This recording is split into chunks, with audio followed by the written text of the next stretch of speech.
कहानी 7 राजकुमारों के लिए 7 वधुएं। एक बारात लंदौर बाजार रोड के साथ साथ अपने रास्ते पर घूम रही थी।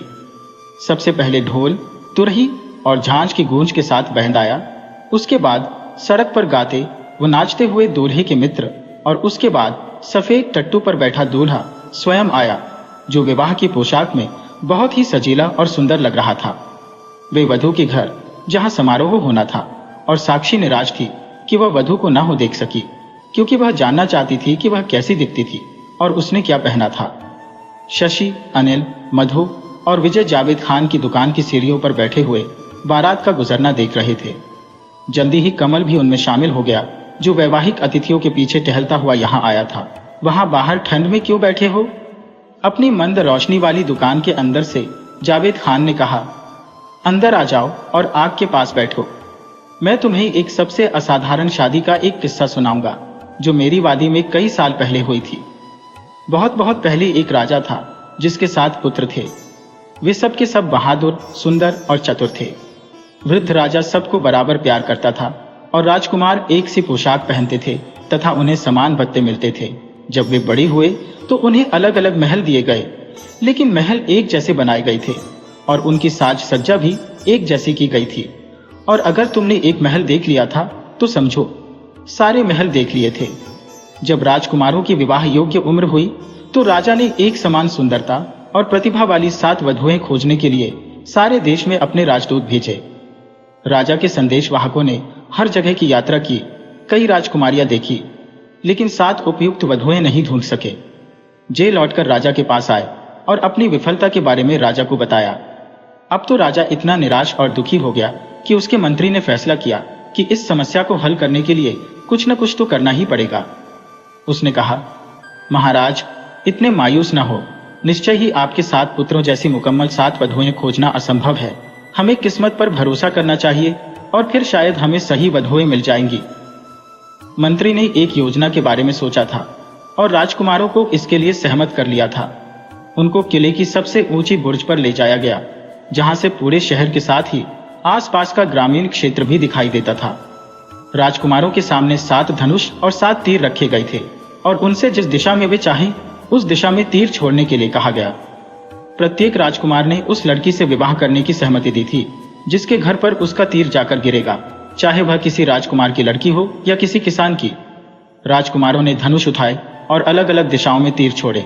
सबसे छोटे राजकुमार को छोड़कर सभी राजकुमारों के तीर प्रसिद्ध और अत्यंत प्रतिष्ठित परिवारों के घरों पर जाकर गिरे थे, लेकिन सबसे छोटे राजकुमार द्वारा छोड़ा गया तीर शहर की सीमा से बाहर चला गया था और दृष्टि से ओझल हो गया था। नौकर तीर की तलाश में सभी दिशाओं में दौड़ पड़े और एक लंबी खोज के बाद उसे एक बहुत बड़ी बरगद के पेड़ की शाखा में गड़ा हुआ पाया गया, जिसके ऊपर एक बंदरिया बैठी थी। एक बंदरिया? बच्चों ने आश्चर्य से कहा।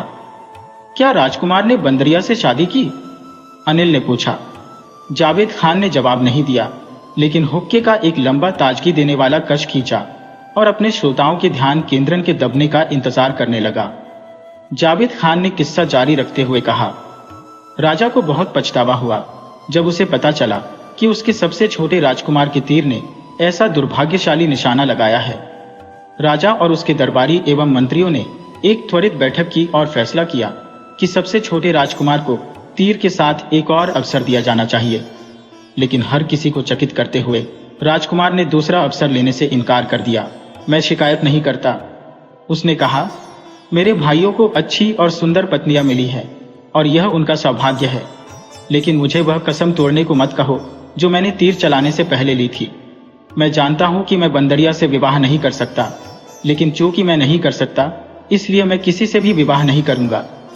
इसकी बजाय मैं बंदरिया को घर ले आऊंगा और एक पालतू की तरह से उसकी देखभाल करूंगा। और सबसे छोटा राजकुमार शहर से बाहर गया और बंदरिया को घर ले आया।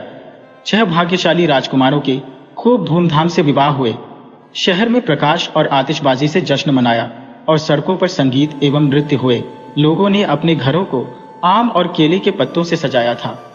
पूरे शहर में खुशी का माहौल था, सिवाय सबसे छोटे राजकुमार के घर के, जो बहुत अकेला और दुखी था।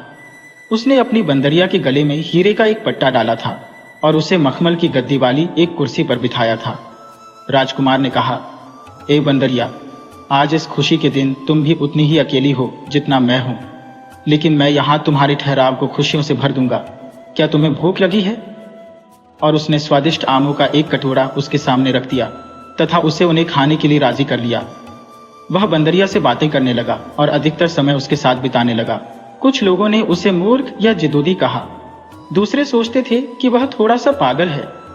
राजा ने अपने मंत्रियों और बेटों के साथ स्थिति पर चर्चा की और राजकुमार को फिर से होश में लाने और किसी उपयुक्त परिवार में उसका विवाह करने के लिए कोई न कोई रास्ता निकालने का निर्णय किया। लेकिन सबसे छोटे राजकुमार ने अपने पिता, भाइयों और मित्रों की सलाह व मनुहारों को सुनने से इनकार कर दिया। मैंने वचन दिया था, उसने उत्तर दिया, और मेरा वचन पहाड़ की तरह अटल है। महीनों गुजर गए पर राजकुमार ने अपना मन नहीं बदला। इसके बजाय ऐसा लगने लगा कि उसका बंदरिया के प्रति लगाव अधिक बढ़ गया था और उसे अक्सर महल के बागों में बंदरिया के साथ टहलते हुए देखा जाता था। अंत में राजा ने 7 राजकुमारों की एक बैठक बुलाई और कहा, मेरे बेटो, मैंने तुम्हें जीवन में खुशी खुशी व्यवस्थित होते देखा है। यहां तक कि तुम भी, मेरे सबसे छोटे बेटे, अपनी अजीब साथी के साथ खुश दिखाई देते हो। एक पिता की खुशी अपने बेटे बेटियों की खुशी में होती है। इसलिए मैं अपनी बहुओं से मिलना चाहता हूं और उनको उपहार देना चाहता हूं। सबसे बड़े बेटे ने तुरंत अपने पिता को अपने घर भोजन पर निमंत्रित कर दिया और दूसरों ने भी निमंत्रण को दोहरा दिया। राजा ने सबसे छोटे बेटे के निमंत्रण सहित सबके निमंत्रणों को स्वीकार कर लिया। स्वागत बहुत भव्य हुए और राजा ने अपनी बधुओं को कीमती जवाहरात एवं महंगी पोशाकें उपहार में दी। अंत में राजा का स्वागत करने की सबसे छोटे बेटे की बारी आई। सबसे छोटा राजकुमार बहुत परेशान हुआ। वह उस घर में अपने पिता को कैसे आमंत्रित कर सकता था जिसमें वह एक बंदरिया के साथ रहता था।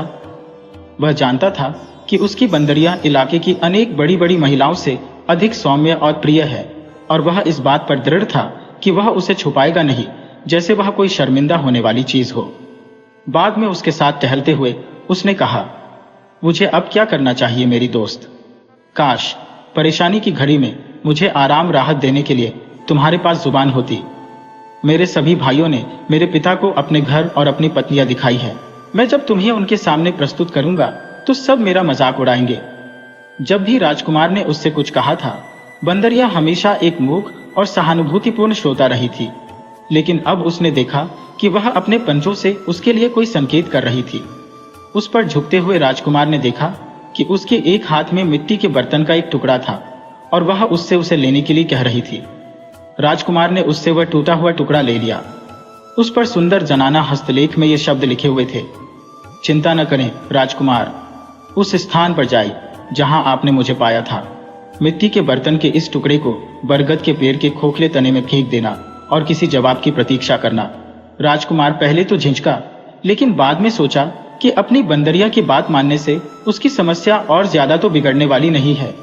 इसलिए मिट्टी के बर्तन का टूटा हुआ टुकड़ा लेकर वह शहर के बाहर गया और उस बरगद के पेड़ के पास पहुंचा। वह एक बहुत पुराना, सैकड़ों साल पुराना बरगद का पेड़ था।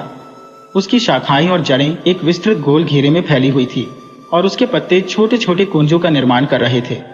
उसका तना हालांकि अंदर से खोखला था, लेकिन बहुत बड़ा और मोटा था। उसके पास जाकर राजकुमार ने मिट्टी के बर्तन का वह टुकड़ा पेड़ के खोखले तने में फेंक दिया और यह देखने के लिए इंतजार करने लगा कि क्या होता है। उसे ज्यादा देर तक इंतजार नहीं करना पड़ा। कुछ ही पलों के बाद हरे रंग की पोशाक पहने एक सुंदर लड़की तने से निकलकर बाहर आई और राजकुमार से अपने पीछे आने के लिए कहा। उसने राजकुमार को बताया कि उसकी राजकुमारी, परियों की रानी, उससे व्यक्तिगत रूप में मिलना चाहती थी। राजकुमार पेड़ पर चढ़ा और खोखले तने में प्रवेश कर गया और थोड़ी देर अंधेरे में टटोलकर चलने के बाद अचानक वह आंखें चौंधिया देने वाली आश्चर्यजनक बाग में पहुंचा, जिसके अंत में एक आकर्षक महल खड़ा हुआ था। ऊंचे ऊंचे सूरजमुखी के फूलों से बाग की सीमा बनी हुई थी। फूलों के बीच में एक मधुर सुगंध वाली जलधारा बह रही थी और जलधारा के तले में कंकरों की जगह माणिक, हीरे व नीलम थे। यहाँ तक कि इस दुनिया में फैला प्रकाश भी उसकी अपनी दुनिया से ज्यादा गर्म और मृदु था। उसे सोने की सीढ़ियों से चांदी के एक फव्वारे के पीछे और इंद्रधनुषी सीपियों से बने महल के द्वारों में से ले जाया गया। लेकिन जिस कमरे में उसे ले जाया गया था, उस कमरे का वैभव परियों की उस राजकुमारी के अतुल्य सौंदर्य के आगे फीका पड़ गया था जो उसके सामने खड़ी थी। हाँ राजकुमार, आपका संदेश मैं जानती हूँ, उसने कहा। चिंतित ना हो, लेकिन घर जाए और कल शाम को अपने पिता महाराज तथा अन्य शाही मेहमानों के स्वागत की तैयारी करें। मेरे सेवक सब कुछ संभाल लेंगे। अगली सुबह जब राजकुमार अपने महल में जागा तो एक अद्भुत नजारा उसकी आंखों के सामने था। उसका महल जैसे एक नए जीवन से भर गया था। उसके बाग आम, पपीता, अनार और आड़ू के फलदार पेड़ों से भरे हुए थे। पेड़ों की छाया में स्टॉलें लगी थी जिन पर फल, मिठाइयाँ, इत्र और शरबत उपलब्ध थे। बच्चे लॉन में खेल रहे थे और पुरुष व स्त्रियां संगीत सुन रहे थे। राजकुमार ने जो देखा उससे वह हक्का बक्का रह गया था, और तब तो वह और भी ज्यादा अचंभित हुआ जब उसने अपने महल में प्रवेश किया और वहां भरपूर शोर व गतिविधियां पाई।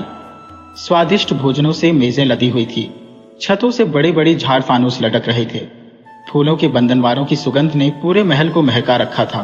तभी एक सेवक दौड़ता हुआ आया और घोषणा की कि राजा अपने दरबारियों के साथ पधार रहे हैं। राजकुमार उनकी अगवानी के लिए लपका। वह उन्हें स्वागत कक्ष में लेकर आया जिसे सुंदर ढंग से सजाया गया था। वहां भोजन परोसा गया। उसके बाद हर किसी ने राजकुमार द्वारा चुनी गई साथी को देखने पर जोर दिया। हर किसी ने यह सोचा था कि इतने शानदार भोज के बाद बंदरिया को देखना एक मजेदार मनोरंजन होगा। राजकुमार उनके अनुरोध को टाल नहीं सका और उदास मन से बंदरिया की तलाश में अपने कमरे में गया। उसे उस उपहास से डर लग रहा था जिसका उसे सामना करना था। वह जानता था कि यह उसकी अपनी कसम को न तोड़ने की जिद का इलाज करने के प्रयासों का एक तरीका है।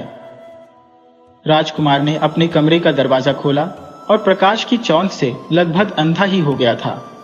कमरे के बीचों बीच सिंहासन पर वही राजकुमारी बैठी थी जिससे वह बरगद के पेड़ के अंदर मिला था। हाँ आइए राजकुमार, राजकुमारी ने कहा, क्योंकि मैंने आपको पिछली बार अपने महल में देखा था तब से मैं आपके सिवाय कुछ भी नहीं सोच सकी हो। मैंने बंदरिया को दूर भेज दिया है और आपको अपने हाथ की पेशकश करने के लिए आई हूँ। यह सुनकर कि उसकी पालतू बंदरिया चली गई है, उसके आंसू फूट पड़े और उसने गुस्से में कहा, यह तुमने क्या कर दिया है? तुम्हारी सुंदरता मेरी मित्र की क्षतिपूर्ति नहीं कर पाएगी। तब राजकुमारी ने मुस्कुराते हुए कहा, अगर मेरा सौंदर्य आपको प्रभावित नहीं करता है तो मेरे आभार के कारण मेरा हाथ थाम लीजिए। देखिए, मैंने आपके पिताजी और भाइयों के लिए इस दावत को तैयार करने में कितना परिश्रम किया है। मेरे पति बन जाइए। दुनिया की सारी दौलत और खुशियां आपके कदमों में होंगी। राजकुमार क्रोधित था। मैंने इस सब के लिए तुमसे कभी नहीं कहा था और न ही मैं यह जानता हूं कि मुझे मेरी बंदरिया से महरूम करने के पीछे क्या चाल है। उसे मेरे पास वापस लाओ, मैं तुम्हारा दास बन जाऊंगा। फिर राजकुमारी ने सिंहासन छोड़ दिया और राजकुमार का हाथ पकड़कर बड़े प्रेम और सम्मान के साथ उससे बोली, आप मुझ में अपने मित्र और साथी को देखिए। मैंने आपके विश्वास और निष्ठा की परीक्षा लेने के लिए ही बंदरिया का रूप रखा था। देखिए, मेरी बंदरिया की खाल उस कोने में पड़ी है। राजकुमार ने देखा कि कमरे के एक कोने में बंदरिया की खाल पड़ी हुई थी। वह और राजकुमारी दोनों सिंहासन पर बैठे और जब राजकुमारी ने कहा, उठो उठो उठो, तभी सिंहासन हवा में ऊपर उठा और तैरता हुआ उस हॉल में पहुंचा जहां अतिथि एकत्र हुए थे। राजकुमार ने राजकुमारी को अपने पिता के सामने प्रस्तुत किया। तुम राजा और अतिथियों के आश्चर्य का अनुमान लगा सकते हो जो वहां मेजबान के रूप में एक बंदरिया को देखने के लिए आए थे। राजा ने अपनी नई पुत्रवधू को अनेक उपहार दिए और जल्दी ही पूरे इलाके में लोग राजकुमार और उसकी सुंदर रानी की प्रशंसा करने लगे। लेकिन ऐसे शानदार लोगों की खुशी का वर्णन करने वाला मैं कौन होता हूं? कहानी परियों के देश में। अगली शाम कश्मीरी की दुकान में एक स्टूल पर बैठे हुए कमल ने कहा, तो यह था वह सबसे असाधारण विवाह जिसके बारे में आपने हमें कल बताया था, जावेद खान। यह एक परी कथा थी। अनिल ने कहा, ऐसी सभी कहानियों का अंत सुखद होता है। ऐसा नहीं है हुजूर, कोई कहानी कभी समाप्त नहीं होती है और खुशी एक ऐसी चीज है जो आती है और चली जाती है। यह इंद्रधनुष की तरह दुर्लभ है। क्या राजकुमार और बाद में राजकुमारी बन जाने वाली बंदरिया के साथ कुछ और हुआ था? शशि ने पूछा। बहुत सी बातें, जावेद खान ने कहा। आओ पास पास आकर इकट्ठे हो जाओ, नहीं तो ठंड तुम्हारी हड्डियों में चली जाएगी। अब सुनो, जावेद खान ने कहा। अन्य राजकुमार जल्दी ही अपने सबसे छोटे भाई के अच्छे भाग्य से ईर्ष्या करने लगे और उसे गिराने के लिए चालें चलने लगे। एक दिन उन्होंने उससे कहा, भाई, तुम्हारी पत्नी एक परी है, लोगों की एक ऐसी नस्ल से संबंधित है जो अपने अविश्वसनीय और शैतानी तरीकों के लिए प्रसिद्ध है। हम जानते हैं कि तुमने वह खाल अभी तक रखी हुई है जिसे वह पहले पहनती थी। तुम उसे क्यों रखे हुए हो? तुम कभी नहीं जान सकते कि कब उसका मन बदल जाए और वह फिर से बंदरिया बन जाए। हमारा सुझाव है कि जितना जल्दी संभव हो उस खाल को नष्ट कर दो। राजकुमार ने उनके सुझाव पर सोचा और यह देखते हुए कि उनकी बात में दम है, उसने वह खाल निकाली और जलती हुई आग में झोंक दी।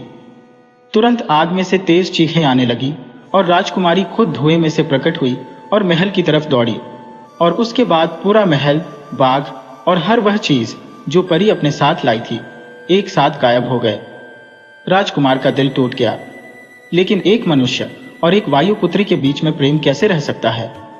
राजा ने कहा, वह हवा से आई थी और उसी में गायब हो गई है, उसके लिए विलाप मत करो।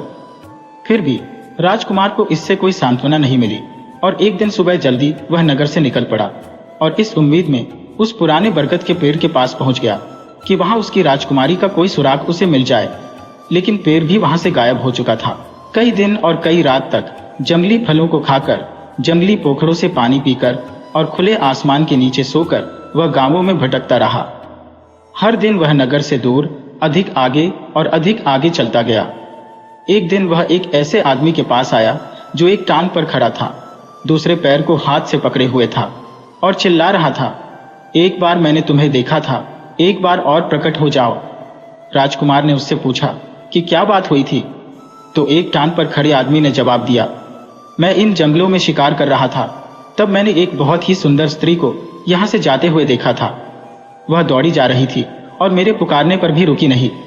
मैं उसके सौंदर्य और दुख को देखकर इस प्रकार जरबत हो गया कि मैं अपने स्थान से हिल भी नहीं सकता। और उसने फिर से दोहराया, एक बार मैंने तुम्हें देखा था, एक बार और प्रकट हो जाओ। मैं भी उसी की तलाश कर रहा हूं, राजकुमार ने कहा, तो उसे जल्दी ढूंढो और जब तुम्हें मिल जाए तो कृपया मुझे उसको एक बार और देखने देना। मेरी यह छड़ी निशानी के रूप में लेते जाओ, ये रास्ते में तुम्हारे लिए काम आ सकती है, क्योंकि इसे अपने स्वामी के आदेशों का पालन करने का वरदान प्राप्त है। राजकुमार ने तपते रेगिस्तानों में अक्सर परी राजकुमारी को पुकारते हुए कई दिनों तक सफर किया, लेकिन कोई परिणाम नहीं निकला। अनेक कठिनाइयों का सामना करने के बाद उसे एक नखलिस्तान मिला, जहां उसने एक छोटे से झरने से अपनी प्यास बुझाई। जब वह एक पेड़ की छाया में विश्राम कर रहा था, उसने गिटार के सुर सुने और उस संगीत के स्रोत की तलाश में जाने पर उसे 20 वर्षीय एक सुंदर युवक अपने वाद्य यंत्र पर झुका हुआ उसे बजाने में तल्लीन मिला। संगीत इतना मधुर था कि पक्षी भी खामोश हो गए थे। युवक ने बजाना समाप्त किया और एक लंबी सांस ली और कहा, एक बार मैंने तुम्हें देखा था, एक बार और प्रकट हो जाओ। उसने भी परी को दौड़कर दूर जाते हुए देखा था और उसके सौंदर्य से अपने स्थान पर ऐसे जरबत हो गया था कि जहां वह गिटार बजा रहा था उस स्थान से हिल भी नहीं सकता। संगीतकार ने राजकुमार को अपना गिटार दे दिया और उससे कहा कि इसमें इसका संगीत जहां तक सुना जाएगा वहां तक किसी भी चीज को आकर्षित करने की क्षमता थी। इसके बदले में जब राजकुमार को परी मिल जाएगी तो वह परी को केवल एक बार और देखना चाहता था। राजकुमार ने विशाल पर्वतों और नदियों को पार करते हुए अपना सफर जारी रखा। एक दिन जब वह भारी बर्फ में से धीरे धीरे जा रहा था, उसने फिर से चिल्लाने की आवाज सुनी, एक बार मैंने तुम्हें देखा था, एक बार और प्रकट हो जाओ। इस बार यह एक पीला और पतला दुबला नौजवान था जिसने उसी परी को पहाड़ों की तरफ दौड़कर जाते हुए देखने वाली कहानी सुनाई। और यहाँ वह पहाड़ की चोटी को छोड़कर नहीं जा सकता था जब तक वह उस सुंदर राजकुमारी को फिर से देख नहीं लेता। उसने एक टोपी राजकुमार को देते हुए कहा, यह टोपी ले लीजिए, जब भी आप इसे पहनेंगे यह आपको अदृश्य कर देगी और यह आपकी राजकुमारी की तलाश में उपयोगी साबित हो सकती है।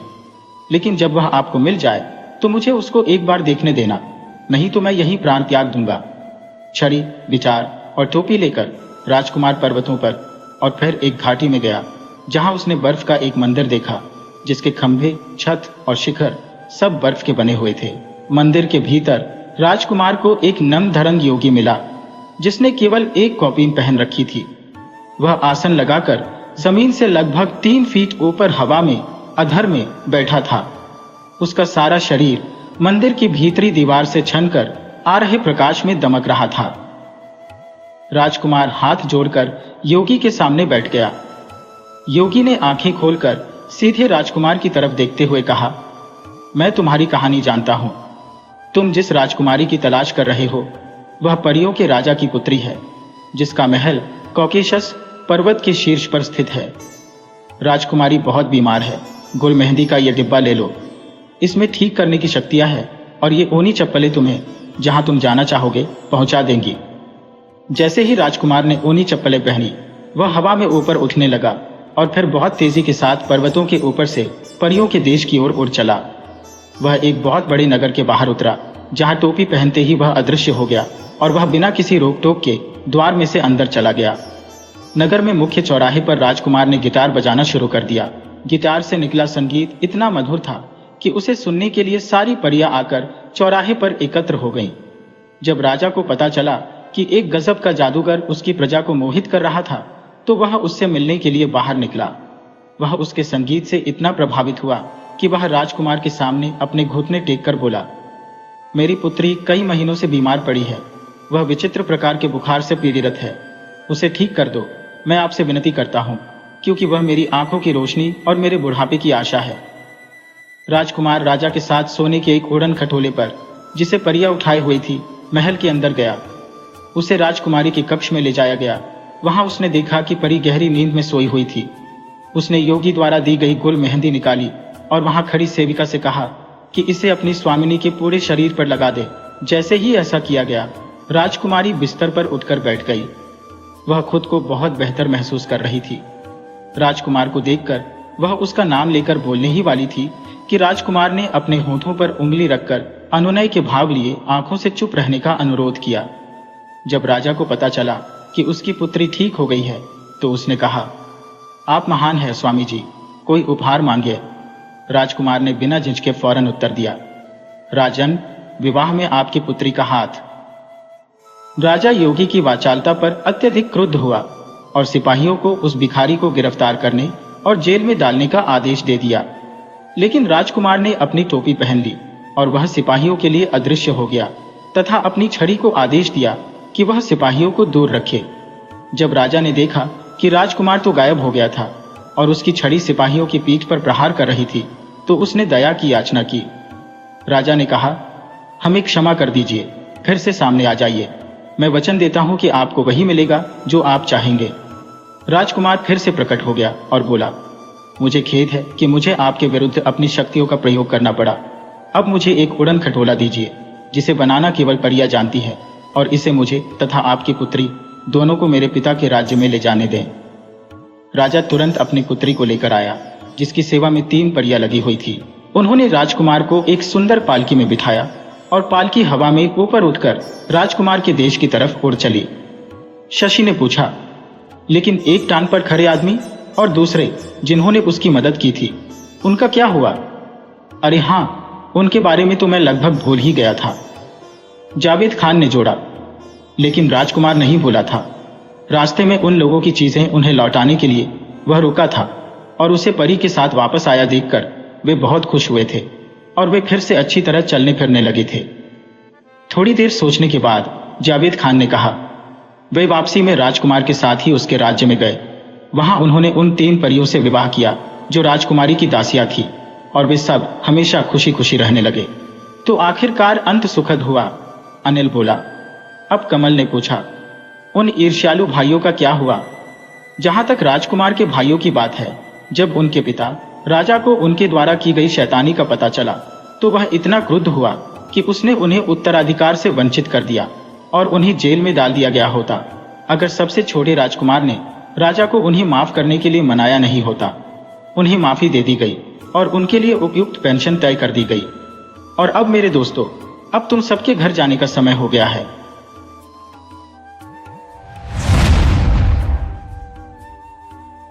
कहानी हाईबंद और जोहरा खातून। किसी के अगर कोई बेटा ना हो तो यह एक बड़े दुख और शर्म की बात है। यह बहुत दिनों पहले की बात है कि एक बहुत ही अमीर सौदागर बहुत दुखी रहता था, क्योंकि उसके कोई बेटा नहीं था। वह यही सोचता रहता था कि कौन उसका नाम आगे चलाएगा, कौन उसका व्यापार संभालेगा। वह किसको अपना इतना सारा पैसा देकर जाएगा। ऐसे ही सवाल उसके दिमाग में हमेशा घूमते रहते थे और उसकी नाउम्मीद आत्मा से एक ही दुख भरा जवाब बार बार आता, मेरे कोई बेटा नहीं है, मेरे कोई बेटा नहीं है। उसने बताए गए समय पर बहुत प्रार्थनाएं की, उसने बताए गए दिनों पर बहुत उपवास किए, उसने बताई गई चीजों के बहुत दान दिए, पर ऐसा लगता था जैसे भगवान की कृपा दिया राज की उसके ऊपर थी ही नहीं, उसके कान उसकी तरफ से खुले ही नहीं थे। ऐसा उसको लगता था। भगवान जो सोचता है वह आदमी के सोचने से मेल नहीं खाता। भगवान की इच्छा थी कि उसको एक बेटा मिले, सो समय आने पर उसकी एक छोटा सा बेटा पैदा हुआ। सौदागर ने उसका नाम हायबंद रखा। जब वह 5 साल का हो गया तो उसने उसको स्कूल भेजना शुरू कर दिया। वह 10 साल का होने तक पढ़ता रहा। एक दिन वह सौदागर अपनी दुकान की खिड़की के पास बैठा हुआ था कि उसकी दुकान के सामने से 2 लड़के फटे कपड़े पहने जा रहे थे। उसने उनको बुलाया और उनसे पूछा कि वे इतने गरीब क्यों थे। उन्होंने उसको बताया कि उनके माता पिता और भाई मर चुके थे और वे अपने किसी ऐसे दोस्त या रिश्तेदार को नहीं जानते थे जिससे वे कोई सहायता ले सके, इसीलिए वे इस तरह मारे मारे फिर रहे थे। यह सुनकर सौदागर को उन पर दया आ गई। वह उनको यह सोचकर अपने घर ले गया कि उसके बेटे को अच्छा साथ मिल जाएगा और साथ में वह उसकी दुकान पर इधर उधर का काम भी कर दिया करेंगे, साथ में उनकी भी सहायता हो जाएगी। उसने उनको अपने बेटे के साथ ही पढ़ाया लिखाया। अब जैसा कि हम देखेंगे कि ये बच्चे उसके लिए बहुत ही बुरे साबित हुए। बजाय इसके कि वे अपने इस दयालु मालिक को और प्यारे से साथी को धन्यवाद देते या उनकी सहायता करते, उन्होंने तो उनके खिलाफ जालसाजी शुरू कर दी और उनको बड़ी शर्मनाक हालत में डाल दिया। वे सौदागर के बेटे हायबंद के साथ रोज स्कूल जाते, पर हायबंद तो बड़ी मेहनत से पढ़ता, जिससे वह तो बहुत होशियार हो गया। जबकि वे दोनों आलसी और लापरवाह थे, सो उन्होंने वहां अपने जैसे बच्चों से सिवाय बुराइयों के और कुछ नहीं सीखा। एक दिन जब वे तीनों सुबह को स्कूल जा रहे थे तो वे शादी के बारे में बात करने लगे। उन दोनों बच्चों ने हायबंद से कहा, देखो, हमें मालूम है कि तुम्हारी शादी तो बहुत जल्दी ही हो जाएगी, क्या तुम अपने पिता से कहकर हमारी शादी नहीं करवा सकते? हायबंद बोला, हाँ हाँ, क्यों नहीं, मैं अपने पिताजी से कहूंगा कि वह तुम्हारी शादी पहले कर दें, बाद में मेरी शादी करें। इसके कुछ समय बाद ही सौदागर ने शादी कराने वाले को कई जगह भेजा कि वह किसी अमीर परिवार की कोई सुंदर पढ़ी लिखी होशियार लड़की देखकर आए। लड़की देख ली गई और हायबंद की शादी तय हो गई। शादी के दिन सौदागर ने अपने दोस्तों को एक बहुत बड़ी दावत दी और गरीबों को बहुत दान दिया। फिर उसने अपने बेटे को राजा जैसे कपड़े पहनाए और उसको दुल्हन के घर भेजा।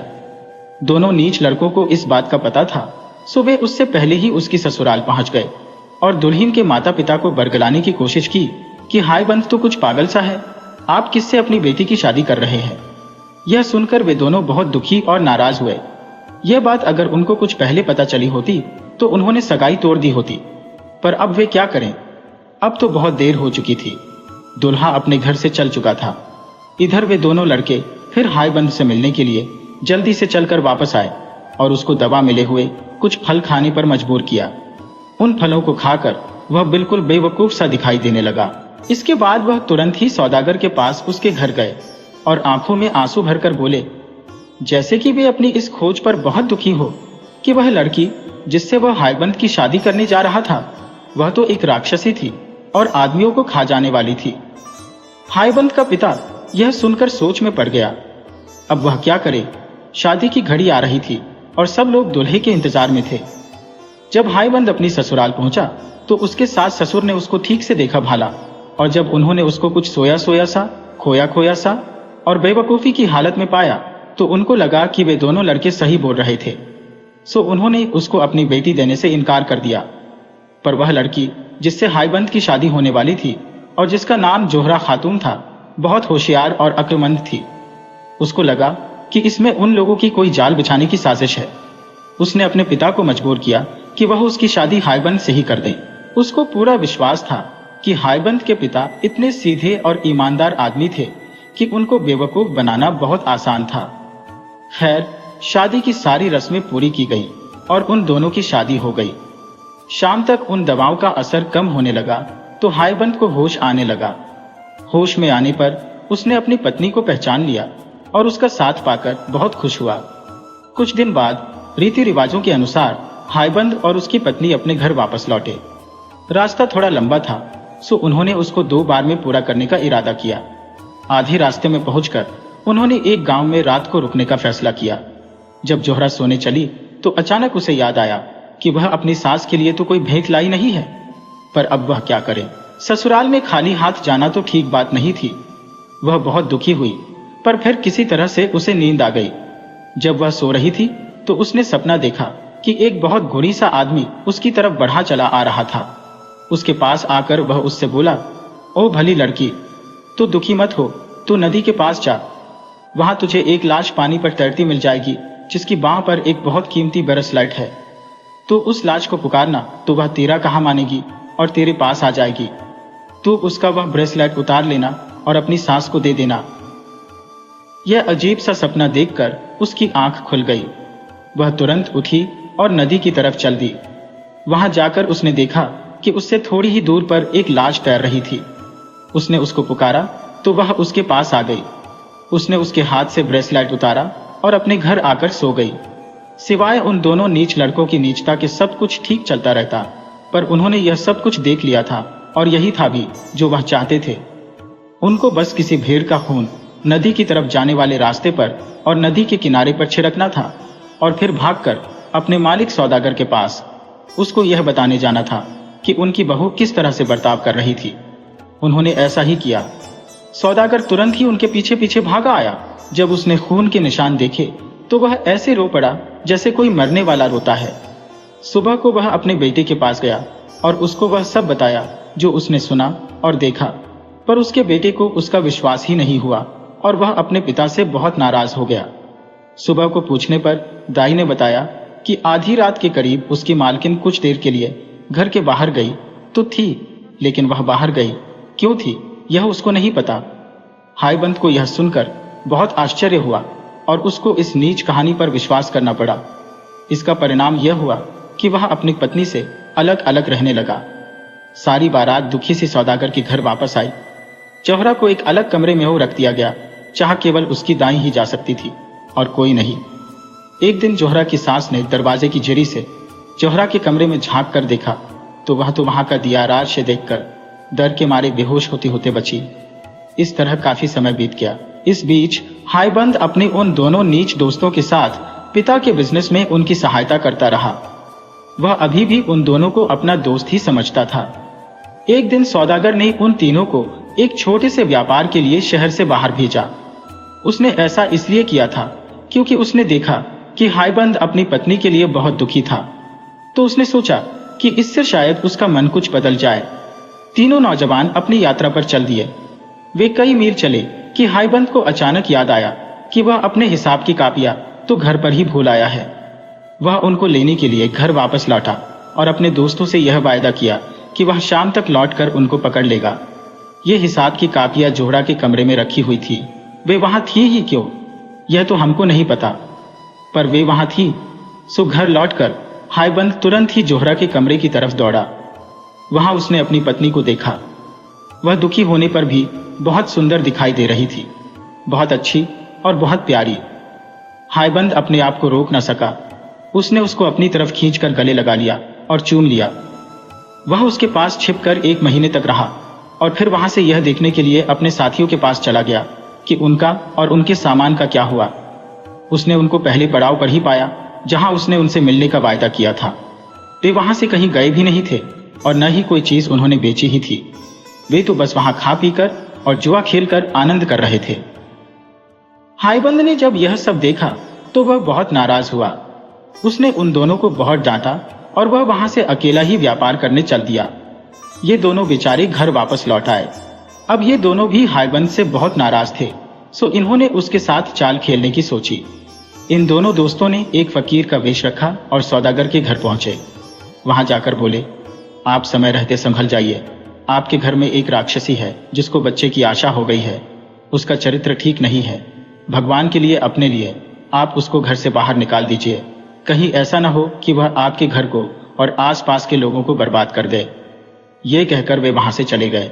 अब हम केवल सोच ही सकते हैं कि जब सौदागर और उसकी पत्नी ने फकीरों के मुंह से ऐसी बात सुनी होगी तो उसका उन पर क्या और कितना असर हुआ होगा। यह सुनकर तो वे चैन से ही नहीं बैठे जब तक उन्होंने इस बात की सच्चाई की पता नहीं कर ली। उन्होंने अपना पूरा घर छान मारा, घर की हर स्त्री से पूछा, पर जैसा कि फकीरों ने उनसे कहा था वैसा कुछ भी नहीं पाया। तब वे इस सच्चाई का पता लगाने के लिए जोहरा के पास खुद गए। वहां उनको पता चला कि उसको तो वाकई बच्चे की आशा थी। उसने उनको बहुत समझाने की कोशिश की कि वह कोई राक्षसी नहीं थी बल्कि एक गुणवती स्त्री थी, पर सब बेकार। सौदागर ने अपने दीवान को बुला भेजा और उससे उसको सजा देने के लिए कहा। सजा में उसको जंगल ले जाना था जहां उसका सिर काट देना था। ऐसा ही हुआ। जंगल पहुंचकर उसने अपने सजा देने वालों से प्रार्थना की कि वे उस पर दया करें। वह बोली, आप लोग इतने बेरहम और अन्यायी नहीं हो सकते कि आप एक सीधी सादी स्त्री का कत्ल करें। मैंने ऐसा कुछ नहीं किया है जिसके लिए मुझे मौत की सजा मिले, और न आप मेरे खिलाफ कुछ साबित कर सकते हैं। क्या अब भी आप मेरा कत्ल करेंगे? वे बोले, हम क्या करें, हमें ऐसा ही हुक्म मिला है। इस पर जोहरा जमीन पर नीचे लेट गई और भगवान की प्रार्थना करने लगी। हे भगवान, मुझ पर दया कर। तू तो जानता है कि मैंने कोई पाप नहीं किया है, मुझे इस सजा से बचा। एक सिपाही आगे बढ़ा और उसने जोहरा को मारने के लिए अपनी तलवार उठाई तो लो, देखो वह तलवार तो लकड़ी की हो गई। तब दूसरे सिपाही ने अपनी तलवार उठाई तो वह अपने हाथ ही नहीं उठा सका। उसको ऐसा लगा जैसे किसी छिपी हुई ताकत ने उसके हाथ उसके पीछे बांध दिए हो। इसके बाद तीसरा आदमी अपनी तलवार उठाकर आगे बढ़ा तो वह बेहोश होकर नीचे गिर गया। इस तरह भगवान ने उस स्त्री की पुकार सुनी और उन दोनों दोस्तों के नीच इरादों को नाकामयाब कर दिया। जब सिपाहियों ने यह देखा तो उनको यह विश्वास हो गया कि वे भगवान की इच्छा के खिलाफ काम कर रहे थे। वे बोले, हम तुम्हें नहीं मारेंगे, पर हम तुमसे प्रार्थना करते हैं कि अब तुम हमें यह बताओ कि हम अपने आप को कैसे बचाएं, क्योंकि जब सौदागर और दीवान साहब को पता चलेगा कि हमने उनका हुक्म नहीं माना और तुम्हें नहीं मारा तो वे हमसे नाराज हो जाएंगे और हमको सजा देंगे। हमारे लिए तो उनका यही हुक्म था कि हम तुम्हें मार दें और तुम्हारा सिर ले जाकर उनको दे दें। जोहरा खातून बोली, आप डरे नहीं, कहकर उसने जमीन पर से कुछ मिट्टी उठाई और उसका एक सिर बनाती हुई बोली, मैं इस मिट्टी का अपने सिर जैसा एक सिर बनाती हूँ। सिर बनाकर उसने भगवान से प्रार्थना की कि वह इसको मांस और खून का बना दे। भगवान ने उसकी प्रार्थना सुनी। वह मिट्टी का सिर एक जीते जागते हार्ड मांस का सिर बन गया और उससे खून टपकने लगा। वह सिर वह उन सिपाहियों को देकर बोली, लीजिए, यह सिर ले जाकर आप सौदागर साहब को दे दीजिएगा। सिपाहियों ने वह सिर लिया और घर वापस लौट गए। सौदागर ने जब वह सिर देखा तो वह बहुत खुश हुआ। उसने उसे बाहर अपने बागीचे में टांग दिया। जोहरा खातून कुछ दिन तक जंगल में ही रहती रही और वहां जो भी फल सब्जियां मिले वे खाती रही। कुछ दिन बाद उसने वहां से जाने का विचार किया तो उसने एक पेड़ से कहा कि वह हाईबंद का पता करे और उसको बताए कि उसकी पत्नी कहाँ गई। फिर वह दूसरे देश चल दी। वहां जाकर वह एक बूढ़ी विधवा स्त्री से मिली और उसी के घर ठहर गई। दिन में वह लकड़ियां और कुछ और चीजें चुनने जाती जिनको वह शाम को बाजार में बेच आती। रात को वह उस बुढ़िया के घर में सो जाती। समय आने पर उसने एक सुंदर से बेटे को जन्म दिया। इत्तेफाक की बात कि उसी समय वहां की रानी को भी बच्चा होने वाला था। वह प्रार्थना कर रही थी कि उसके बेटा हो जाए, क्योंकि राजा ने उसको धमकी दी थी कि अगर उसके बेटा नहीं हुआ तो वह उसको मरवा देगा। इसलिए उस बेचारी को बहुत चिंता लगी थी। उसने शाही दाइयों को बुलवाकर पूछा भी कि उसके बेटा होगा कि नहीं, पर सबने मना कर दिया कि नहीं, उसके बेटा नहीं होगा। उन्होंने उसको सलाह दी कि वह कोई हाल का जन्मा बेटा ले ले और वह बेटी जो वे सोचती थी कि उसको होगी उसको किसी को दे दे। रानी ने उनकी सलाह मान ली और एक नए जन्मे लड़के को ढूंढने के लिए सब जगह अपने दूत भेज दिए। उन दूतों में से एक दूत उस बूढ़ी विधवा के घर भी आया। उसने जब वह नया जन्मा बेटा वहां देखा तो उससे रानी के लिए उसको उसे बेचने की प्रार्थना की। वह बुढ़िया बहुत लालची थी, सो वह राजी हो गई। उसने उस बच्चे को उस आदमी को दे दिया और वह दूत उस बच्चे को रानी के पास ले गया। जब रानी के बच्चा हुआ तब बच्चे के जन्म की खबर फैलाई गई। सारे देश में खूब खुशियां मनाई गई।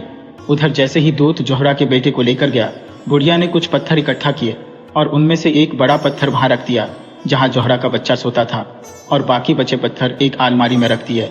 जब जोहरा वापस लौटी तो उसने उससे कहा कि कोई दैवीय स्त्री वहां आई थी जिसने उस बच्चे को पत्थर में बदल दिया, जैसे कि उसने उसके पहले कई बच्चों के साथ किया था। इसको साबित करने के लिए उसने उसको अलमारी में रखे हुए वे बचे हुए पत्थर दिखलाए जो उसने वहां पहले से ही रखे हुए थे। उसने उसको यह भी बताया कि वह राक्षसी साल में वहां एक बार आती थी। बेचारी जोहरा खातून अपने बच्चे के इस तरह खो जाने पर बहुत दुखी हुई, बहुत रोई। पहले तो उसका पति चला गया और अब उसका बच्चा भी चला गया।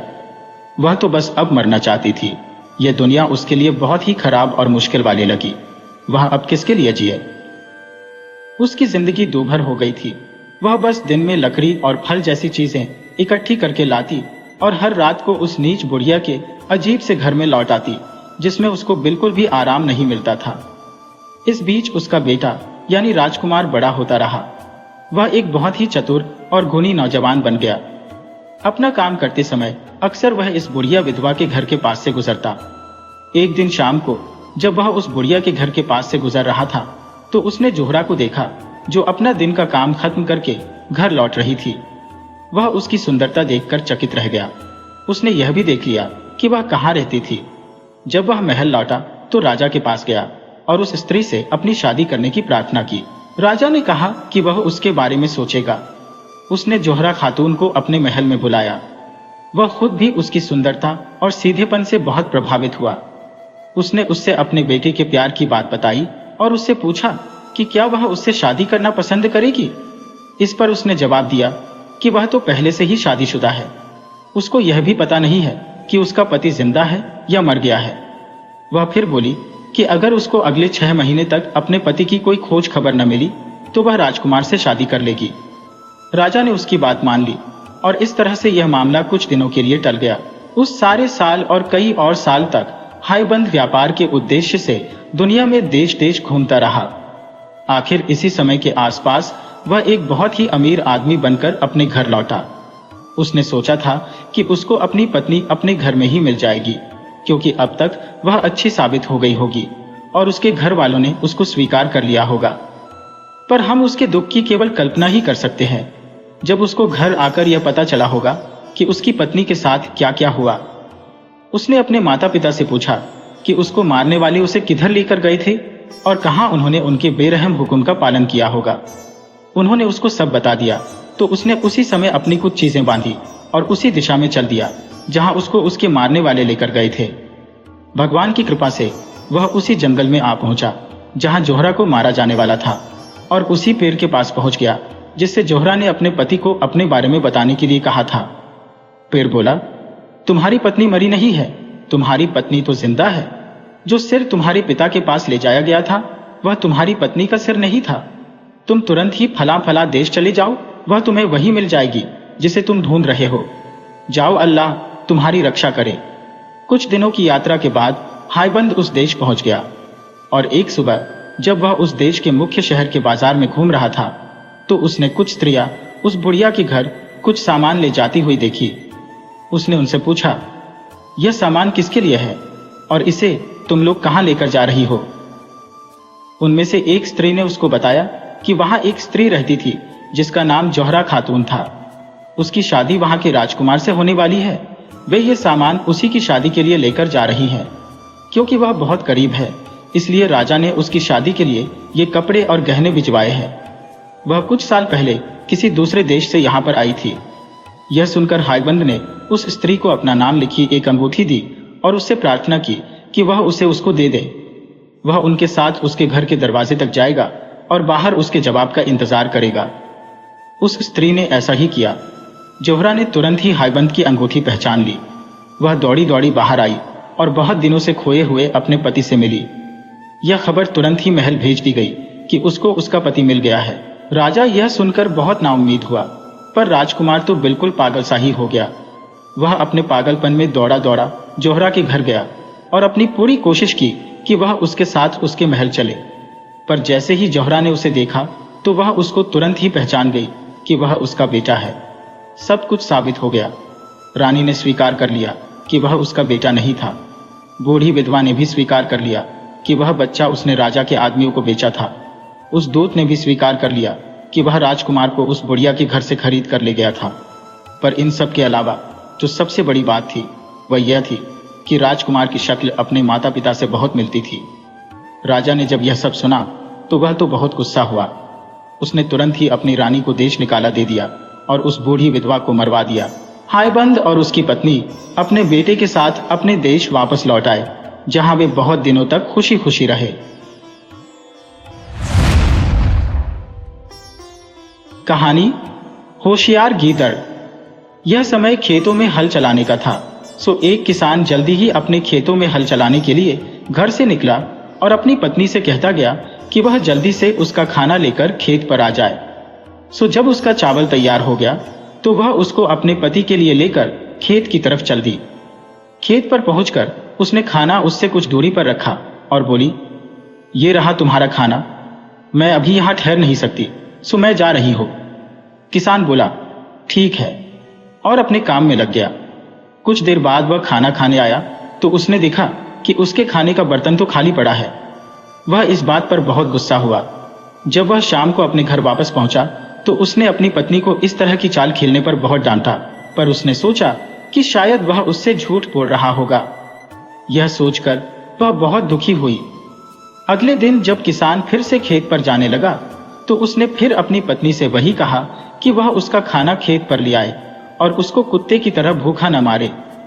उस दिन वह एक बड़ी सी हड़िया में पिछले दिन से दुगुना चावल उसके लिए लेकर गई और फिर से खेत में रखकर बोली, देखो, यह तुम्हारा खाना रखा है। अब मत कहना कि मैं तुम्हारे लिए खाना लेकर नहीं आई। मैं यहाँ ठहर नहीं सकती क्योंकि मुझे घर भी देखना है। घर में कोई नहीं है। कहकर वह घर वापस लौट गई। कुछ ही देर में एक गीदड़ आया, वही गीदड़ जो पिछले दिन भी आया था और उसका खाना खा गया था, और उसने खाने के बर्तन में अपना मुंह डाला। वह जानवर चावल खाने के लिए इतना उतावला हो रहा था कि उसने अपनी गर्दन उस बर्तन की तंग गर्दन में जबरदस्ती डाल दी। असल में यह बर्तन पिछले दिन वाला बर्तन नहीं था, यह उससे बड़ा था और इसकी गर्दन कल वाले बर्तन से तंग थी। यह बात गीदड़ को पता नहीं थी। जबरदस्ती अपनी गर्दन बर्तन में घुसाने की वजह से उसकी गर्दन उसमें फंस गई और वह उसको उसमें से बाहर नहीं निकाल सका। इस तरह से वह इस समय बड़ी भयानक हालत में था। वह अपना सिर इधर उधर हिलाता हुआ और बर्तन को जमीन से मारता हुआ चारों तरफ को भागने लगा ताकि वह बर्तन फूट जाए और उसका सिर उसमें से बाहर निकल आए। जमीन पर बर्तन मारने की आवाज काफी हो रही थी, सो उससे किसान का ध्यान उधर आकर्षित हुआ, यह देखने के लिए कि यह आवाज कहां से आ रही थी। किसान ने इधर उधर देखा तो देखा कि एक गीदड़ उसके खाने के बर्तन को लिए हुए इधर से उधर घूम रहा है और उसे जमीन पर पटक रहा है। उसने तुरंत अपना बड़ा वाला चाकू उठाया और गीदड़ की तरफ भागा। अरे तू ठहर जा जरा, तो तू है चोर मेरे खाने का। तूने ही कल मेरा खाना चुराया और तू ही उसे आज भी चुराना चाह रहा है। गीदड़ चिल्लाया, मुझे जाने दो किसान भाई, मुझे जाने दो। मुझे इस बर्तन में से बाहर निकाल दो तो मैं तुम्हें वही दूंगा जो तुम चाहोगे। किसान बोला, ठीक है, और यह कहकर उसने अपने खाने का बर्तन तोड़ दिया और गीदड़ को आजाद कर दिया। गीदड़ चैन की सांस लेते हुए बोला, धन्यवाद किसान भाई, धन्यवाद, तुम्हारा बहुत बहुत धन्यवाद, पर तुम आज का यह दिन कभी नहीं भूलोगे। कहकर गीदड़ ने उसे गुड डे कहा और राजा के महल की तरफ चल दिया जो वहां से कुछ दूरी पर था। शाही कमरे में पहुंचकर गीदड़ बोला, राजा साहब, आप मुझे हुक्म करें तो मैं आपकी बेटी की शादी तय करा दूं। आप मुझसे गुस्सा मत होइएगा, मुझे इस मामले पर योर मैजेस्टी से बोलना तो नहीं चाहिए था। अगर मैंने राजकुमारी के लायक एक लड़का अभी हाल में न देखा होता तो। राजा बोला, तुम उसको यहां लेकर आओ तो फिर हम उसको देखते हैं। सो गीदड़ तुरंत ही उलटे पैरों वापस लौट गया और किसान के घर पहुंचा। उससे उसने तुरंत ही पड़ोसी राज्य के राजा के पास तैयार होकर चलने के लिए कहा। उसने कहा कि वह उसको अपना दामाद बनाने के लिए उसको देखना चाहता था। पहले तो किसान अपने बेपढ़े लिखे और गरीब होने की वजह से कुछ सकुचाया। वह एक राजा से कैसे बात करनी चाहिए, वह इस बारे में क्या जानता था। इतने बड़े लोगों के बीच में कैसे उठना बैठना और बात करना चाहिए, यह भी उसको आता नहीं था। और फिर राजा के पास जाने के लिए उसके पास ठीक से कपड़े भी तो नहीं थे। पर गीदड़ ने उसको राजा के महल जाने के लिए मना ही लिया और उसकी हर हाल में सहायता करने का वायदा किया। सो गीदड़ और किसान राजा के महल की तरफ चल दिए। जब वे राजा के महल पहुंचे तो गीदड़ तो योर मैजेस्टी को ढूंढने चला गया और किसान महल में घुसने वाले कमरे में जूते रखने की जगह के पास वही फर्श पर उकड़ू बैठ गया और राजा का इंतजार करने लगा। गीदड़ राजा के पास पहुंचा और बोला, योर मैजेस्टी, मैं उस लड़के को ले आया हूँ जिसके बारे में मैं उस दिन आपसे बात कर रहा था। वह बहुत ही मामूली कपड़ों में आया है और न कुछ दिखावा ही किया है। वह अपने साथ बहुत सारे आदमी भी नहीं लाया ताकि योर मैजेस्टी को उनको ठहराने की कोई परेशानी न हो। योर मैजेस्टी को इस बात का बुरा नहीं मानना चाहिए, बल्कि उसकी समझदारी की तारीफ करनी चाहिए। राजा ने उठते हुए कहा, बिल्कुल बिल्कुल, चलो मुझे उसके पास ले चलो। गीदड़ राजा को वहां ले आया जहां वह किसान को छोड़ गया था और बोला, यह यहाँ है। राजा गीदड़ से बोला, क्या यह जो जूतों के पास उकड़ू बैठा है? फिर राजा किसान से बोला, अरे दोस्त, तुम वहां ऐसी जगह क्यों बैठे हो? किसान बोला, यह एक अच्छी और साफ सुथरी जगह है योर मैजेस्टी, और यह जगह मेरे जैसे गरीब के बैठने के लिए ठीक है। गीदड़ ने कहा, आप जरा इसकी विनम्रता तो देखिए महाराज कि यह कितना विनम्र है। राजा बोला, तुम आज की रात हमारे महल में रहोगे। कुछ मामले हैं जिनके बारे में मैं तुमसे बात करना चाहूंगा। कल अगर सुविधा हुई तो फिर मैं तुम्हारा घर देख कर आऊंगा। उस शाम राजा किसान और गीदड़ तीनों बात करते रहे। जैसी कि किसान से उम्मीद की जाती थी, किसान बार बार धोखा देता रहा और चालाक गीदड़ बेचारा मामलों को संभालता रहा। आखिर राजा इस रिश्ते के लिए तैयार हो ही गया। पर कल क्या होगा? गीदड़ रात भर अपने दिमाग में इसी बात पर विचार करता रहा। जैसे ही राजा और किसान अगले दिन सुबह उठे तो गीदड़ ने उनसे शादी की इजाजत मांगी और राजा ने हाँ कर दी। तुरंत ही गीदड़ किसान के घर की तरफ गया और उसके घर में आग लगा दी। और जब वे वहां आए तो वह रोता हुआ दौड़कर उनके पास गया और बोला, राजा साहब, मैं आपसे प्रार्थना करता हूं कि आप लोग और पास मत आइए। इस आदमी की जायदाद और मकान सब कुछ जल गया है। लगता है कि यह इसके किसी दुश्मन का काम है। मैं आप लोगों से प्रार्थना करता कि अभी आप लोग यहां से चले जाइए। सो बेचारा सीधा सादा राजा वहां से लौट गया। कुछ समय बाद राजा ने अपनी बेटी की शादी गंवार वे पढ़े लिखे किसान से कर दी। कहानी वाग्भट। कहा जाता है कि महाभारत युद्ध समाप्त हो चुका था और देश में पांडवों का राज्य पुनः स्थापित हो चुका था। एक दिन महाराज युधिष्ठिर ने हस्तिनापुर के विद्वानों और वरिष्ठों को भोजन के लिए निमंत्रित किया। भोजन करवाने के बाद महाराज युधिष्ठिर उनसे संबोधित हुए, महाभारत युद्ध में हमने विजय पाई और समूचे देश पर हमारा शासन है, पर न जाने क्यों मेरा मन उदास है। जैसे मेरे हृदय उद्यान के सघन बौरों पर तुषारपात हो गया है। क्या आप में से कोई महानुभाव मेरी इस उदासी का कारण बता सकता है? कुछ क्षणों के बाद एक वयोवृद्ध महानुभाव ने कहा, महाराज, युद्ध में असंख्य लोगों का खून बहा, लाखों घर बर्बाद है गए, अनेक माताओं की आंखों के तारों को मौत के घाट उतारा गया, दुल्हनों के मेहंदी रचे हाथ फीके पड़ गए, हस्तिनापुर की गलियों और बाजारों में शोणित के नद बह गए। यहाँ का कण कण रक्त रंजित है, इसीलिए आपका मन अशांत एवं उदास है। इस पातक से मुक्ति पाने के लिए आपको प्रायश्चित्त स्वरूप अश्वमेध यज्ञ रचाना चाहिए। यह सुनकर निर्णय लिया गया कि अश्वमेध यज्ञ रचाया जाए। इस बारे में श्री कृष्ण जी को भी अवगत कराया गया। अब यहाँ यह प्रश्न उठाया गया कि इस यज्ञ में वेद पाठ कौन करेगा तथा यज्ञ के प्रमुख पंडित का पद किसे दिया जाएगा। इस काम के लिए कोई उच्च कोटि का विद्वान तथा महान साधक ही चुना जाना चाहिए। अंत में इस बात का निर्णय लिया गया कि यह पद श्री कृष्ण ही संभाल लेंगे और उन्हें सूचित करने के लिए पांडवों के मंझले भाई भीम को भेजा गया ताकि श्री कृष्ण यज्ञ का श्री गणेश करें। भीम संदेश लेकर द्वारिका नगरी में श्री कृष्ण जी के पास पहुंचे। श्री कृष्ण ने जब भीम से संदेश सुना तो उन्होंने भीम से कहा कि मुझसे भी श्रेष्ठ और उत्तम विद्वान कश्मीर में है। इस विद्वान का नाम वाग्भट्ट है। इन्हीं के कर कमलों से ही यज्ञ का श्री गणेश करवाया जाना चाहिए। जब श्री कृष्ण का संदेश लेकर भीम हस्तिनापुर लौटे तो श्री कृष्ण का संदेश सुनकर सभी पांडव एवं विद्वान हैरान हो गए और कहने लगे कि क्या हस्तिनापुर के विद्वानों से भी बढ़कर कोई श्रेष्ठ विद्वान देश में विद्यमान है। श्री कृष्ण का कहना था, अतः सभी अनुत्तर हो गए। अंत में भीम को कश्मीर की ओर भेजा गया। कई महीनों के पश्चात भीम कश्मीर पहुंच गए। यहाँ पहुंचकर कई लोगों से वाग्भट्ट के बारे में मालूम किया और पूछते पाछते वौग्यहोम गांव पहुंच गए। उन्होंने यहाँ 4-5 व्यक्तियों को एक वृक्ष की छाया में बतियाते पाया। उनके पास जाकर भीम ने उनसे वाग्भट्ट और उनके आश्रम के बारे में मालूम किया। इन लोगों ने जब यह नाम सुना तो ठहाका मारकर हंस पड़े और कहा कि यहाँ वाग्भट्ट नाम का कोई व्यक्ति नहीं, पर यहाँ वाघुर नाम का एक दरिद्र है। वर्षा घाम में हल चलाते चलाते जिसका अंग अंग ढीला हो जाता है, संभवतः उसी ने तुम्हारे सामने अपने बारे में बतंगड़ बनाया होगा। फिर भी जाओ, वह वहां खेत में हल जोत रहा है और वह उधर उसकी झोपड़ी है, वहां उसकी पत्नी से मालूम करना। यह सुनकर भीम झोपड़ी की ओर गया और वहां पहुंचकर वाग्भट की पत्नी से मिला। वह उस समय चक्की पीस रही थी। माता, श्रीमान वाग्भट जी कहाँ हैं? भीम ने पूछा। वत्स, वे वहां उस पेड़ तले हल जोत रहे हैं, वाग्भट की पत्नी ने उत्तर दिया। भीम खेत की ओर चल पड़े। वहां इन्होंने एक काले कलुटे व्यक्ति को, जो केवल कौपीन धारे हुए था, हल जोतते देखा। इसे देखते ही भीम के चेहरे पर घृणा सी छा गई। सोचा, कहाँ हस्तिनापुर के पंडित और विद्वान और कहाँ ये कलुटा दरिद्र। भीम को लगा कि श्री कृष्ण ने कहीं गलती की है। न जाने कहाँ इस नंगर का नाम सुना है।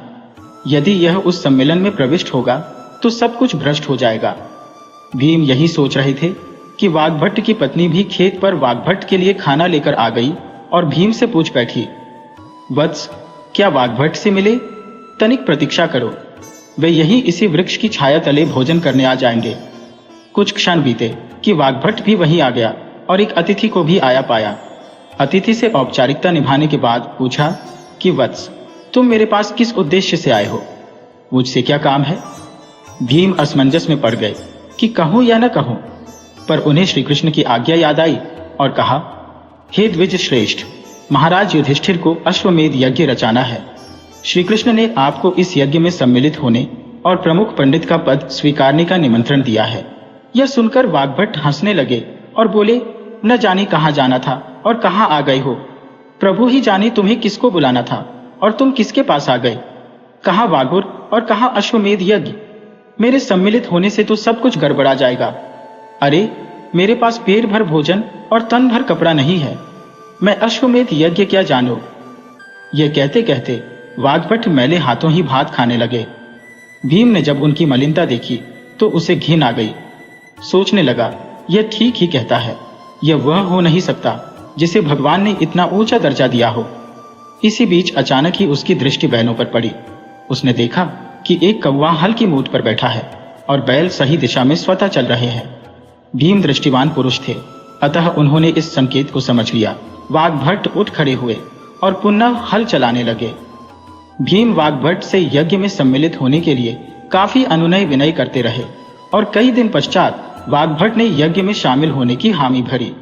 साथ ही यह शर्त रखी कि मैं उस धरती पर अन्न ग्रहण नहीं करूंगा जो धरती मानव शोणित से रंग गई है। मेरे लिए अत्यंत परिश्रम पूर्वक ऐसे चूल्हे पर अन्न पकाना है जिसका स्पर्श उस मिट्टी से ना होता हो। भीम ने इस शर्त को स्वीकार लिया और वाग्भट को लेकर हस्तिनापुर की ओर चल पड़े। 3 महीनों के बाद वे हस्तिनापुर पहुंच गए।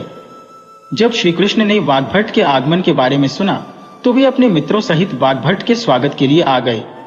श्री कृष्ण ने वाग्भट के पैर पखारे और अत्यंत श्रद्धापूर्वक उन्हें दरबार में लाए। जब वहां के ब्राह्मणों ने इस काले कलूटे व्यक्ति को देखा तो वे खीसे निपोड़ने लगे। वाग्भट यह सब देख रहे थे और मन ही मन हंसते जा रहे थे। अश्वमेध का समारंभ हुआ। श्री कृष्ण ने वाग्भट को ऊंचे आसन पर आसीन किया और स्वयं उनके चरणों के पास बैठ गए। यज्ञारंभ से पहले ब्राह्मणों ने आपस में कानाफूसी शुरू कर दी। जब अग्नि प्रज्वलित करने की बेला आ गई तो एक ब्राह्मण उठ खड़ा हुआ और वाग्भट से कहने लगा, द्विजवर, अग्नि प्रज्वलित कीजिए, अंगारे ले आइए। वाग्भट ने उत्तर में कहा, क्या आप आग से आग जला देंगे? फिर आप में कौन सी विशिष्टता है? हमें विश्वास था कि आप मंत्रोच्चारण से अग्नि प्रज्वलित करेंगे। क्या आज तक किसी ने मंत्रोच्चारण से अग्नि प्रज्वलित की है? वाग्भट ने पूछा। विप्रवर, क्या दीपक राग द्वारा दीपक नहीं जलते? यह सुनकर वाग्भट मौन हो गए और ब्राह्मण जोर जोर से हंसने लगे। बात सही थी। श्री कृष्ण खड़े हो गए और करबद्ध होकर वाग्भट से कहने लगे, महाराज, ये लोग अनजान है, इन पर दया कीजिए, मेरे लिए अब अग्नि को जीवादान दीजिए। ऐसा कहते उनकी आंखों से अश्रु धाराएं बह निकली, जिससे वाग्भट बहुत अशांत हो गए और चीख पड़े, भगवान, बस कीजिए, बस मैं आपकी आज्ञा का पालन कर रहा हूं। ये कहते हुए उन्होंने यज्ञकुंड की समिधाओं की ओर उंगली से संकेत किया और अग्नि धू धू कर प्रज्वलित हो उठी। चारों दीवारों की ओर इंगित किया और वहां से वेद पाठ की ध्वनि ऐसे आने लगी जैसे हजारों ब्राह्मण संवेद स्वर में वेद पाठ कर रहे हो। युधिष्ठिर एकदम उठ खड़े हुए और वाग्भट को चंबल डुलाने लगे।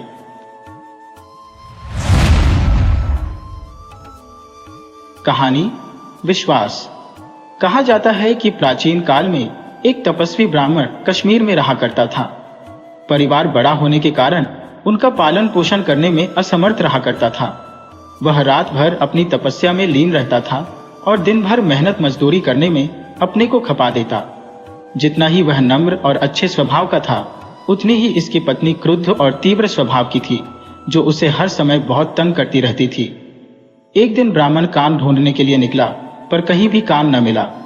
शाम को वह डरते डरते आंगन में प्रविष्ट हुआ, पर जो ही उसे पत्नी ने खाली हाथ आते देखा, वह हाथ में दुकरुन, वह छोटी मजबूत टहनी जिससे चूल्हे के अंदर की जलती उपरों की आग को चलाते थे। इसका अगला सिरा अधजला और लंबाई गज भर 3 फुट हुआ करती थी, लेकर आंगन में आई और आग देखा न ताव, पति पर प्रहार करने लगी। दूसरे दिन फिर ब्राह्मण काम की तलाश में निकला, पर इस दिन भी भाग्य ने साथ न दिया। घर पहुंचा तो वहां बच्चों को भूख से तड़पते देखा। यह देख उसका कलेजा मुंह को आया। करता भी क्या, अतः बच्चों को खाली पेट सुला दिया। उसे नींद कैसे आती। सोचने लगा कि भगवान ने स्वयं कहा है कि मैं रात होने से पहले कीड़े मकोड़ों तक के लिए अन्न की व्यवस्था करता हूं। यदि पुस्तकों में लिखी यह बात सही है, तो मेरे कलेजे के टुकड़ों के लिए अन्न की व्यवस्था क्यों नहीं हुई? इनके पेट खाली क्यों रह गए?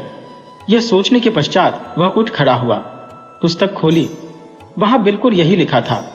अपने आप से कहने लगा, यह गलत है, सरासर गलत। इस बात को पुस्तक से मिटाना ही ठीक है। यह कहकर कलम हाथ में ली और इस वाक्य को ही काट दिया। पुस्तक बंद करके रख दी और लेट गया। अगले दिन प्रातः पुनः काम की खोज में निकल पड़ा। दिन भर काम करने के बाद कई पैसे की कमाई हुई। इन पैसों से सेर भर लगभग 1 किलो आटा खरीदा और घर आ गया। पर जो ही आंगन में पैर रखा, वहां दूसरा ही आलम था। हर दिशा जगमग और हर कोई काम में व्यस्त। उसे लगा शायद वह किसी दूसरे के घर में आ गया है। दहलीज पर नजर पड़ी तो वहां उसकी पत्नी चेहरे पर चमक और अधरों पर मुस्कान लिए बाहें उठा उसके स्वागत को तत्पर थी। जब वह दहलीज पर आया तो पत्नी ने हंसते हुए उसके मुख में मिश्री का एक ढेला डालते हुए कहा, आज हमारी उम्र भर की विपदा और अभाव दूर हो गए। आपके एक मित्र ने हमें इतना धन और संपत्ति दिया कि हम पीढ़ियों तक निश्चिंत हो गए। प्रभु, उसे दीर्घायु प्रदान करें और लोमश ऋषि की आयु दें। पत्नी की बात सुनकर ब्राह्मण सोचने लगा कि मेरा ऐसा कौन मित्र है जिसमें इतनी दात्र शक्ति है। हो न हो कोई ब्रह्मवश यह धन दे गया। कहीं मेरी पत्नी ने किसी सीधे सादे व्यक्ति को अपनी चतुराई से तो नहीं ठगा है? अरे वह व्यक्ति था कौन? ब्राह्मण ने पत्नी से पूछा। अजी, क्यों नाटक करते हो, जैसे कुछ पता ही नहीं। वह वही था जिसकी कल कहीं पर आपने जिह्वा काट दी है। पत्नी ने उत्तर दिया। काफी खून बह रहा था बेचारे का। कह रहा था, अपने पति से कहना कि मेरी जीभ में टांका लगा दे, जिससे खून बहना बंद हो जाए। बकवास न कर, मैंने किसकी जीभ काटी है? मुझे पूरा पूरा बता दे कि वह था कौन, नाम क्या था उसका? पति एक सांस में बोल पड़ा। जब आप सुबह शहर की ओर चल पड़े, तभी एक घोड़े वाला आया। उसके घोड़े की पीठ पर एक थैला था। मुझसे पूछा कि तुम्हारा पति कहाँ है? मैंने कहा, वे काम से गए हैं। उसने कहा, ये थैला ले लो तो मैं जाऊं। हमने थैला लिया और ऊपर की मंजिल पर इसे खाली किया। इसमें हीरे, रत्न, मोती और सोने के सिक्के थे। थैला लौटाते हुए हमने उनसे पूछा कि आप कौन हैं? क्या नाम है आपका? ये रत्न, हीरे आदि कहां से लाए? उसने जवाब में कहा कि तुम्हारे पति का मुंह पर ऋण था। कल रात तुम लोगों के पास कुछ भी खाने को नहीं रहा होगा। तुम्हारे पति ने क्रोधीले लहजे में मुंह से तकादा किया। मेरी जुबान से जब कुछ देर के लिए बोल न फूटे तो वह उठा और मेरी जुबान काट डाली। यह कहकर उसने अपनी जीभ दिखा दी। वह कटी थी और उससे लगातार खून बह रहा था। पत्नी बोलती जा रही थी। उस दृष्टिवान साधक की समझ में सारी बात आ गई और बिना घर में घुसे उन्हीं कदमों से लौट पड़ा। आप कहाँ चल पड़े? पत्नी ने पूछा। उस बेचारे की जीभ में टांका लगाने, पति बोल पड़ा। चलते चलते वह ब्राह्मण एक तपोवन में पहुंचा और फिर कभी घर न लौटा। वीडियो अच्छी लगी हो तो इसे लाइक करें और ऐसी ही मजेदार कहानियों के लिए चैनल को सब्सक्राइब करें और बेल आइकन दबाएं, ज़्यादा से ज़्यादा अपने दोस्तों को शेयर करें। धन्यवाद।